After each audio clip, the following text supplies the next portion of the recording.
Bismillahirrahmanirrahim. Assalamualaikum warahmatullahi wabarakatuh. Innal hamdalillah nahmaduhu wa nasta'inuhu wa nastaghfiruh wa na'udzu billahi min shururi anfusina wa min sayyiati a'malina. Man yahdihillahu fala mudilla lahu wa man yudlilhu fala hadiya lahu. أشهد أن لا إله إلا الله وأشهد أن محمدا عبده ورسوله لا نبي بعده. اللهم صل وسلم وبارك وكرم على حبيبنا وشفيعنا وقرة أعيننا محمد وعلى آله وصحبه وسلم تسليما كثيرا. أما بعد. Ikhwatal iman jamaah sekalian, alhamdulillah, mari kita senantiasa bersyukur kehadirat Allah Subhanahu wa taala atas segala nikmat yang telah Allah berikan terhadap kita, terkhusus nikmat iman, nikmat Islam, nikmat kesehatan dan nikmat umur panjang, sehingga malam hari ini kembali kita diberikan oleh Allah kemudahan untuk bisa melaksanakan qiyam Ramadan, melaksanakan sholat isya berjamaah, kemudian sholat tarawih berjamaah. Semoga amal kita diterima di sisi Allah Subhanahu wa ta'ala. Amin, Allahumma amin. Ikhwatal iman jemaah sekalian, menjadi orang-orang yang bertakwa tidak cukup untuk menjadi orang yang tinggi kedudukannya di sisi Allah dengan ketakwaan. Tidak cukup hanya dengan membangun hubungan baik dengan Allah, yaitu dikenal dengan hablum minallah, tetapi kita juga dituntut untuk bisa menjalin hubungan baik antara sesama, dan kita dituntut untuk bisa menjadi orang-orang yang bisa tolong menolong dalam kebaikan dan juga dalam ketakwaan. Oleh karenanya dalam hablum minan nas, Allah Subhanahu wa ta'ala memberikan perintah kepada kita, di mana dalam surat Al-Maidah ayat kedua Allah berfirman di potongan akhir ayatnya, wa ta'awanu 'alal birri wat taqwa wa la ta'awanu 'alal itsmi wal 'udwan. Dan tolong menolonglah kalian dalam hal-hal yang kebaikan. Begitu juga tolong menolonglah kalian dalam hal ketakwaan. Dan jangan sekali-kali kalian tolong menolong dalam hal-hal kemaksiatan atau dalam hal keburukan. Ikhwatul iman jemaah sekalian, perintah ini luas. Bisa kita bawa ke dalam ranah publik atau ranah sosial yang luas. Begitu juga bisa kita bawa dalam ranah sosial yang sempit, yaitu di mana keluarga kita bagian dari masyarakat yang tersempit di antara kita. Maka yang pertama, mari kita bangun tolong menolong di antara kita, saling tolong menolong, baik itu dalam hal kebaikan, begitu juga dalam hal ketakwaan. Sehingga dalam surat Al-Asr Allah Subhanahu wa ta'ala berfirman, wal 'asr, demi masa, innal insana lafi khusr, sesungguhnya manusia itu dalam hal kerugian, illal ladzina amanu, kecuali mereka yang senantiasa beriman kepada Allah, wa amilus solihat, dan melakukan beramal amal yang soleh, wa tawasau bil haqqi wa tawasau bis sabr, dan mereka yang senantiasa saling berwasiat dalam hal kebenaran dan saling berwasiat dalam hal kesabaran. Ternyata tolong menolong itu tidak identik dengan materi saja, tetapi juga identik dengan bagaimana kita saling mengingatkan. Fadzakir fa inna dzikra tanfa'ul mu'minin. Saling mengingatkan itu akan sangat bermanfaat bagi mereka yang beriman kepada Allah Subhanahu wa ta'ala. Karena memang manusia itu adalah mahallul khata' wan nisyan. Manusia itu la yusammal insanu insanan illa likathratil khata'i wan nisyan. Tidak dikatakan manusia itu sebagai manusia dikarenakan banyaknya dosa dan lupa yang ada pada diri manusia itu. Maka ikhwatal iman, semoga program kultum, program ceramah, kajian yang diadakan oleh At-Taqwa ini bagian dari cara kita berta'awanu 'alal birri wat taqwa. Amin, Allahumma amin. Dalam sebuah hadis Rasul sallallahu alaihi wasallam menyampaikan an Abi Abdurrahman Zaid bin Khalid Al-Juhani radhiyallahu anhu qala Rasulullah sallallahu alaihi wasallam man jahhaza ghaziyan fi sabilillah faqad ghaza. Barang siapa orang yang menyiapkan kebutuhan dari pasukan perang fi sabilillah dalam menegakkan agama Allah, faqad ghaza, maka dia berhak mendapatkan pahala sebagaimana para mujahid mendapatkan pahala fi sabilillah. Wa man khalafa ghaziyan fi ahlihi bi khairin faqad ghaza. Muttafaqun alaih.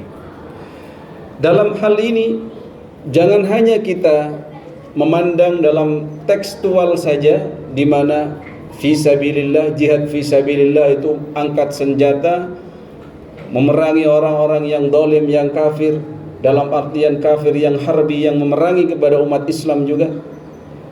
Tetapi juga kita harus melihat kontekstualnya. Karena sabilillah di sini, fi sabilillah ini, ketika kita bawa dalam konteks perdamaian, bahwasannya di Indonesia saat ini khususnya misalkan, fi sabilillah ini bisa juga dengan memakmurkan masjidnya Allah. Bagaimana kita juga mensyiarkan syiar-syiar Islam ini sehingga Islam ini tetap jaya, tetap ada. Dan bagi mereka yang turut serta dalam hal ini, maka bisa mendapatkan pahala orang-orang yang dalam fi sabilillah.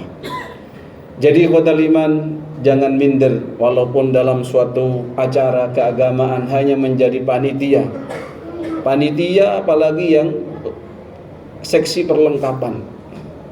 Sehingga dikatakan, sampean bagian apa? Usah aku iki lengkap-lengkap tok, perlengkapan. Hal tersebut jikalau kita niatkan dengan niat yang soleh, niat yang benar-benar ingin mendapatkan keutamaan dari acara tersebut, dari kegiatan tersebut, bisa jadi pahalanya bisa menyalip yang bahkan mengisi acara.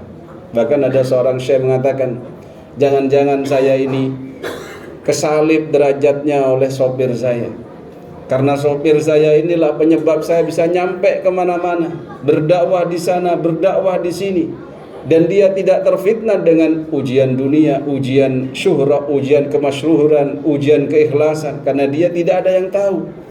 Tahunya yang ngisi acara adalah kiainya, syekhnya, ustadznya. Tapi di balik kesuksesan dia untuk sampai pada sisi acara itu, tidak tahu orang bahwasannya di belakangnya ada sopirnya, bahkan mungkin ada jamaahnya, ada panitianya yang menyiapkan.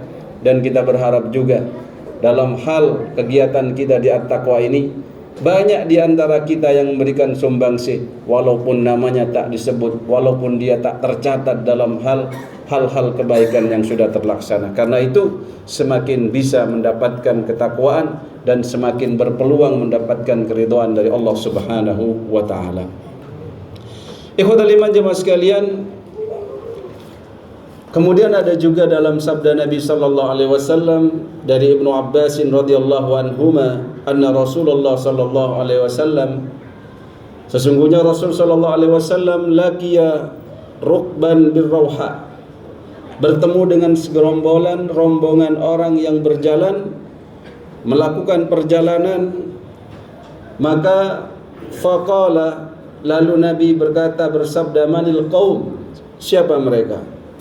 Qalu, mereka berkata, al muslimun, mereka adalah orang-orang Islam. Faqalu man anta, lalu mereka berkata, panjenengan sinten, siapa panjenengan? Qala, Nabi menjawab, Rasulullah, saya adalah Rasulnya Allah. Akhirnya ada di antara seorang ibu, farafa'at ilaihi imra'atun sabiyan, mengangkat anaknya yang masih belum balik, sobi. Kemudian dia berkata, faqalat ali hadza hajjun, apakah anak ini andai saja saya bawa untuk melaksanakan ibadah haji, padahal dia belum balik, belum mukallaf, masih sobi, apakah boleh?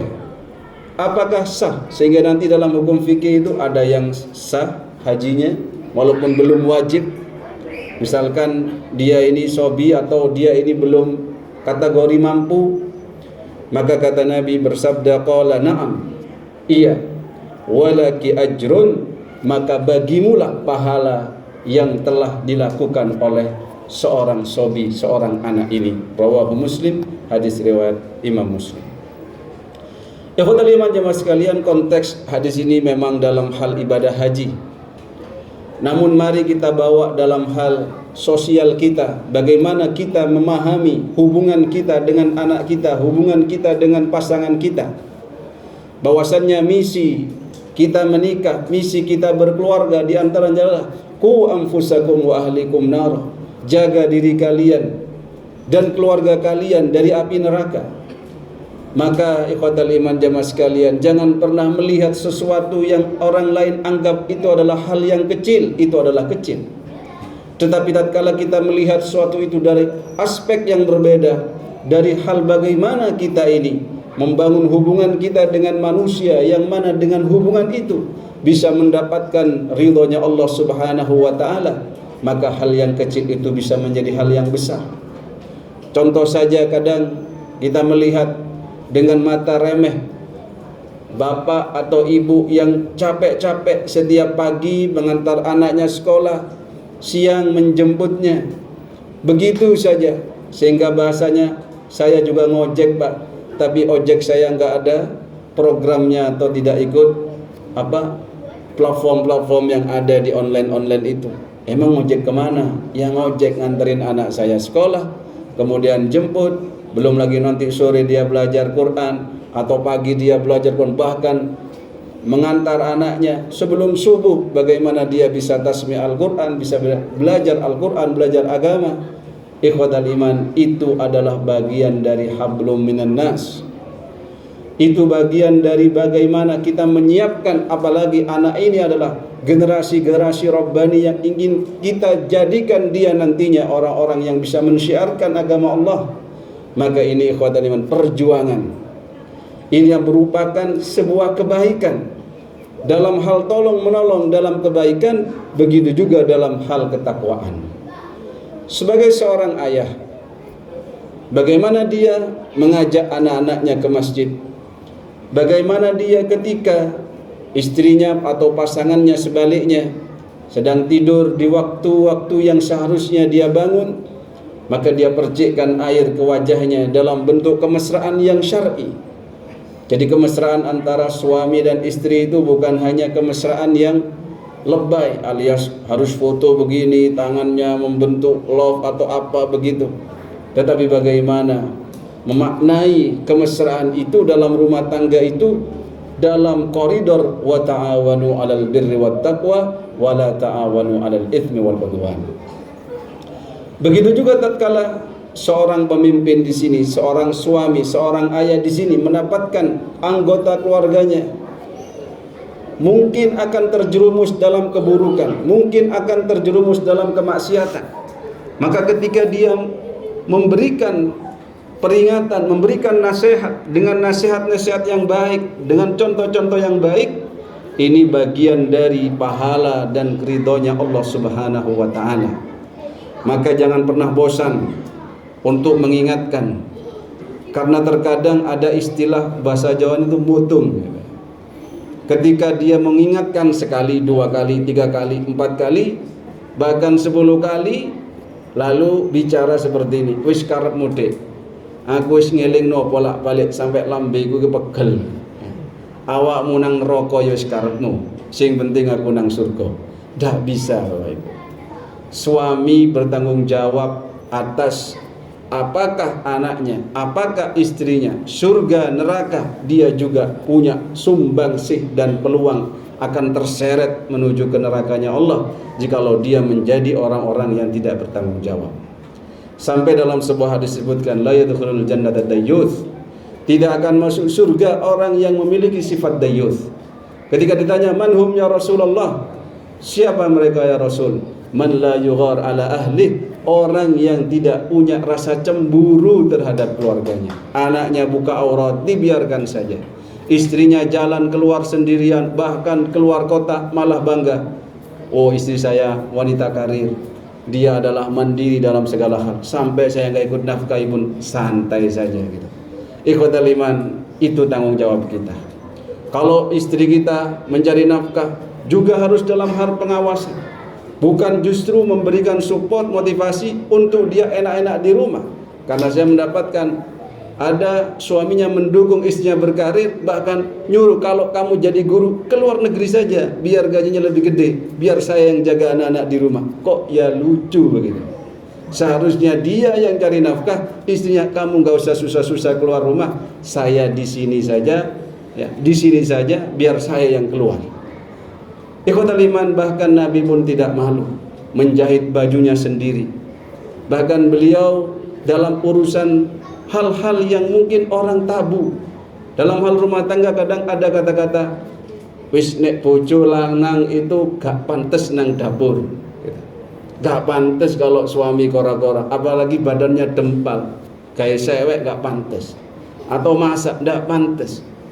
Kalau Anda tidak bisa memberikan bantuan ya secara langsung, ya minimal harus menyewa bantuan orang lain atau khadimah atau asisten rumah tangga, baru itu dikatakan juga turut membantu. Minimal katanya jangan komen gitu ya. Bahasa sekarang itu wis mas kalau nggak esok bantu katik komen, diam aja gitu ya. Diam nikmati. Bahkan kalaupun dimasakin ndak enak, wis panganan ae. Enak gak enak gak usah komen. Oh mana nafkahe gak akeh gitu. Ini khotul iman dalam koridor ta'awanu 'alal birri wat taqwa wala ta'awanu 'alal itsmi wal 'udwan. Bahkan kalau bisa panjenengan harus bisa punya komitmen. Saya pun bilang ke istri, kamu tidak akan saya marahin kalau enggak masak, enggak nyuci, enggak ini. Tapi kalau sholatnya molor-molor atau tidak di awal waktu, atau saya berhak untuk marah. Dan saya tolong juga kalau saya tidak bisa bantu banyak dalam urusan rumah tangga, jangan dimarahin, jangan diomelin, atau pokoknya jangan terlalu keras menegurnya. Tapi kalau saya waktunya sholat jamaah enggak ke masjid, silakan, kesempatan untuk ngomel sebagus-bagusnya atau marah semarah-marahnya, karena itu adalah marahnya karena Allah. Silahkan marah, tetapi marahnya karena Allah, bukan marah karena hawa nafsu. Insyaallah ini yang bisa saya sampaikan. Semoga yang sedikit ini bisa menjadikan kita manusia-manusia yang saling tolong menolong dalam ketakwaan, dalam ruang lingkup yang besar, dalam ruang lingkup yang luas, baik itu dalam tatanan sosial kemasyarakatan atau dalam tatanan kekeluargaan di antara suami dan istri dan anak dan juga orang tua. Bahkan Allah merahmati orang tua yang bisa menolong anaknya untuk bisa berbirrul walidain kepadanya. Tidak banyak menuntut, tidak banyak ini itu, tapi memberikan peluang bagaimana anak-anak saya tetap bisa berbirrul walidain kepada saya walaupun banyak keinginan saya tidak dipenuhi olehnya. Inilah orang-orang yang tercermin dalam ketakwaan dan kebaikan yang senantiasa terus akan mendapatkan rahmat dari Allah Subhanahu wa taala. Mohon maaf atas segala kekurangan. Terima kasih atas segala perhatiannya, semoga bermanfaat khususnya bagi yang menyampaikan. Subhanakallahumma wa bihamdika asyhadu an la ilaha illa anta nastaghfiruka wa natubu ilaik. Assalamualaikum warahmatullahi wabarakatuh.